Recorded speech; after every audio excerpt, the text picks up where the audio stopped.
اس مسواک کے کرنے پر دشمن اتنا مرعوب ہوا مسواک سے کہ میدان چھوڑ کر بھاگا۔ حضرت فرماتے تھے اللہ رب العزت نے قیامت تک کے لیے وہ رعب جس سے آپ کی مدد کی ہے، وہ رعب سنتوں میں رکھ دیا ہے،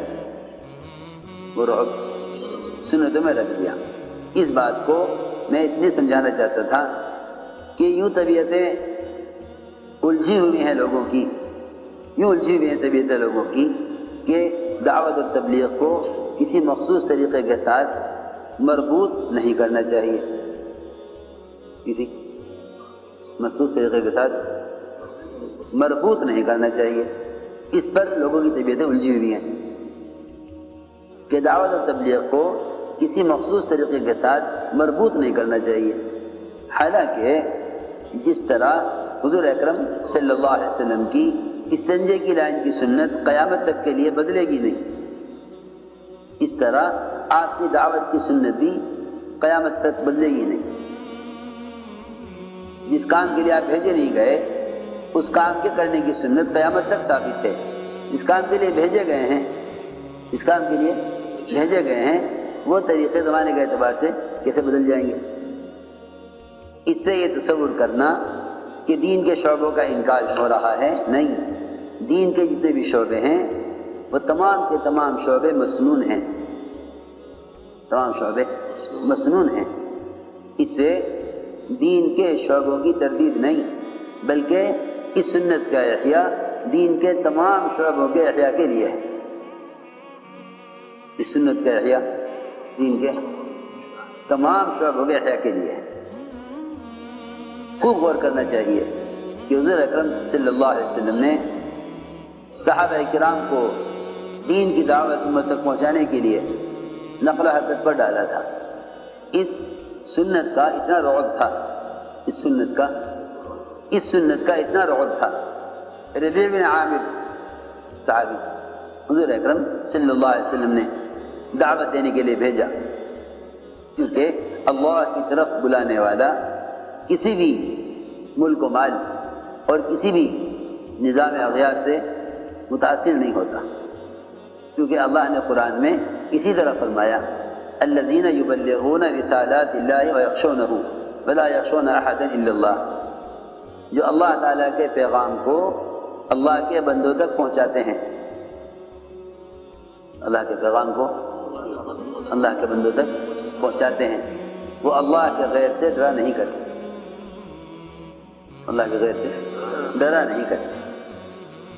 سارا خوف اور ساری کمزوری صرف اس لیے ہے کہ دعوت کی وہ سنت جس کو حضور اکرم صلی اللہ علیہ وسلم نے خود کیا، صحابہ سے کروایا، ہم نے رواجی طریقوں کو اس دین کی بات کے پہنچانے کا متبادل سمجھ لیا،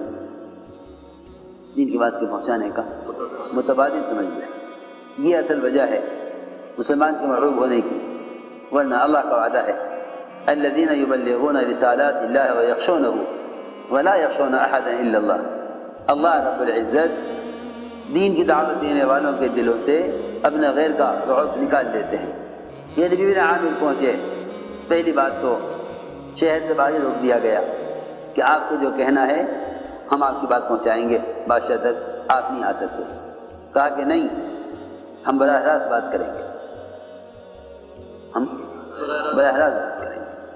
دعوت وہ ہے جو آدمی خود دعوت دے۔ ربیع بن عامر اس بات پر راضی نہ ہوئے کہ میرے بادشاہ کے درمیان کوئی ذریعہ ہو، جا کے بادشاہ سے کہا گیا، وہ تو اس پر تیار نہیں، کہا کہ آنے دو۔ وہاں آگے چلے، اس نے کہا کہ سواری بدلو، یہ سواری ہمارے شہر میں نہیں چلے گی۔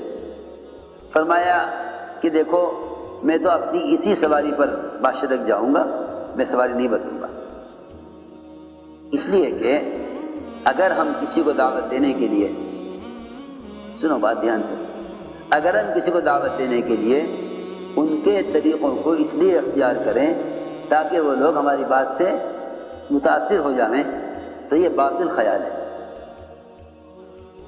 یہ باطل خیال ہے۔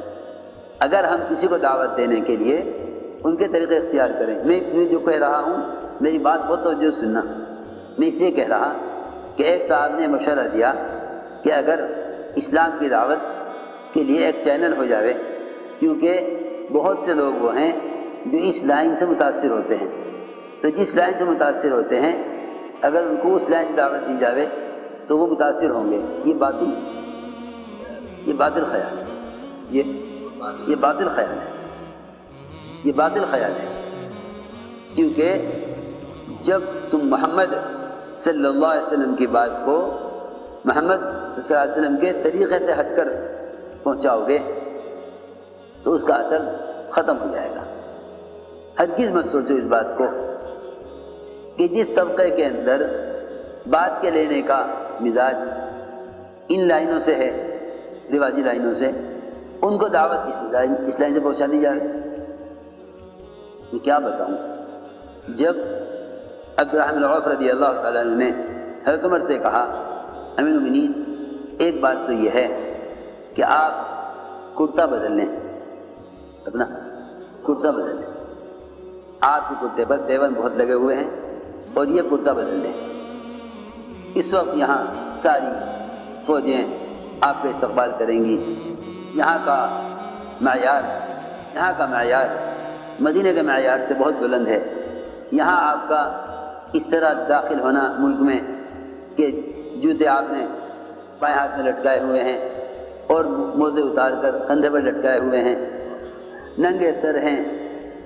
سر پر کیوں ہے عمر کے سر بال سامنے کے حصے پہ نہیں تھے تو سورج چمک رہا تھا عمر کے سر میں، اس طرح سے اگر آپ داخل ہوں گے تو ذرا ہمیں شرم آئے گی، اس لیے ذرا مناسب معلوم ہوتا ہے کہ ان لوگوں کو متاثر کرنے کے لیے ایک تو آپ ان کے گھوڑے پر سوار ہوں تاکہ وہ آپ کا مذاق نہ اڑاویں یہ دیکھ کر کہ ہمارے یہاں تو ایسے عمدہ اونچے ترکی گھوڑے اور یہ خچر پر ذرا اچھا معلوم نہیں ہوتا۔ کہیں گے لو یہ تمہارے امیر، یہ تمہارے امیر۔ حضرت نے فرمایا اے عبدالرحمن اگر تیرے سوا اس بات کو کوئی اور کہتا، اگر تیرے سوا اس بات کو کوئی اور کہتا تو میں کہتا بیچارہ نیا آدمی ہے، اسلام کے مزاج سے واقف نہیں ہے، بیچارہ نیا آدمی ہے، اسلام کے مزاج سے واقف نہیں ہے، اس لیے یہ بات کر رہا۔ جیسے ہی کرتا بدلا ان کی اصرار پر فوراً اندری کیفیت بدل گئی، فرمایا میرا وہی کرتا دے دو، مجھے اس کرتے کے بدلتے ہی اپنی کیفیت بدلی ہوئی محسوس ہو رہی ہے۔ پھر کہا کہ اچھا تو اتنا تو کر لیجئے کہ اس سواری پر سوار ہو جائیں۔ سواری بدلی اصرار کرنے پر تو سواری پر بیٹھ کر کہنے لگے کہ سنا تو بہت تھا کہ شیطان پر شیطان سوار ہوتا ہے، آج بیٹھ کر اندازہ ہوا، آج بیٹھ کر اندازہ ہوا۔ اس پر بیٹھتے ہی میرے اندر مجھے کبر محسوس ہوا، کیونکہ کبر کے خوف سے وہ گھبرائے گا، اس میں تواضع ہوگی۔ مولانا یوسف فرماتے تھے اگر کار کے مقابلے میں گدھے پر بیٹھنے پہ زیادہ فخر محسوس نہیں کرتا تو دل میں ایمان نہیں ہے۔ کار کے مقابلے میں گدھے پر بیٹھنے میں زیادہ فخر محسوس نہیں کرتا تو دل میں ایمان نہیں ہے۔ میں ساری بات کو سمجھانے کے لیے عرض کر رہا کہ ہماری سب کی طبیعتیں اس زمانے کے نئے طریقوں سے متاثر ہیں، اس لیے ربیع بن عامر رضی اللہ تعالیٰ عنہ اس پر بھی تیار نہ ہوئے کہ سواری بدلیں، ہم تو اسی پر جائیں گے۔ وہاں بادشاہ کے آدمیوں نے کہا بس یہاں دربار شروع ہو گیا ہے، اب آپ اس ٹٹو کو باہر باندھ دیں، کہ نہیں یہ تو میرے ساتھ ساتھ چلے گا، مجھے بادشاہ کے کسی پر جانا ہے، بادشاہ اسی پر جانا ہے، ذرہ برابر کوئی تعصب دل میں نہیں، ذرہ برابر تعصب نہیں، مجھے اسی پر جانا ہے۔ بادشاہ سے کہا گیا کہ وہ تو کہتے ہیں اسی پر، کہ اس کو میرے قالینوں پر اسی پر آنے دو۔ روایت میں ہے جیسے ہی قالینوں کے اوپر ٹٹو کو لے کے چلے، وہ اتنے نرم قالین تھے کہ اس میں ان کی سواری کے پیر دھسنے لگے، تو چلا نہ جاوے۔ اپنا نیزہ نکالا، سارے قالین کو پھاڑتے گئے اور زمین کو صاف کرتے گئے اور زمین پر اپنے ٹٹو کو چلایا، بادشاہ سارا منظر بیٹھا دیکھتا رہا، اس کی ہمت نہیں کہ منع کر دے یا رکوا دے۔ بات کیا ہے؟ بات یہ ہے کہ جب دعوت کی نسبت پر امت تک دین کو پہنچانے میں محمد صلی اللہ علیہ وسلم کے طریقے کا پابند ہوگا اور رواج سے اپنے آپ کو بچاوے گا تو اللہ رب العزت غیروں کا رعب دل سے نکال دیں گے اور غیروں کے دلوں میں رعب ڈال دیں گے۔ بات اصل یہ ہے، بات اصل یہ ہے۔ چنانچہ اس کے تخت تک پہنچ گئے، وہاں سے اتر کر جب تخت پر بیٹھنے لگے تو اس نے کہا کہ نیچے رہو، نیچے رہ کر بات کرو، ہم اوپر سے بات کریں گے۔ یہ کوئی بات کا طریقہ ہے؟ یہ بھی کوئی بات کا طریقہ ہے؟ بھائی بات تو آمنے سامنے بیٹھ کر ہوتی ہے، اور میں بھی انسان، آپ بھی انسان، آپ کو مجھ سے ملنے میں کیا پریشانی ہے؟ بادشاہ نے کہا اسے تخت پر آنے، اسے تخت پر آنے، اوپر چڑھ کے بیٹھے۔ ٹٹو کو چھوڑا تو بھاگنے لگا ادھر ادھر۔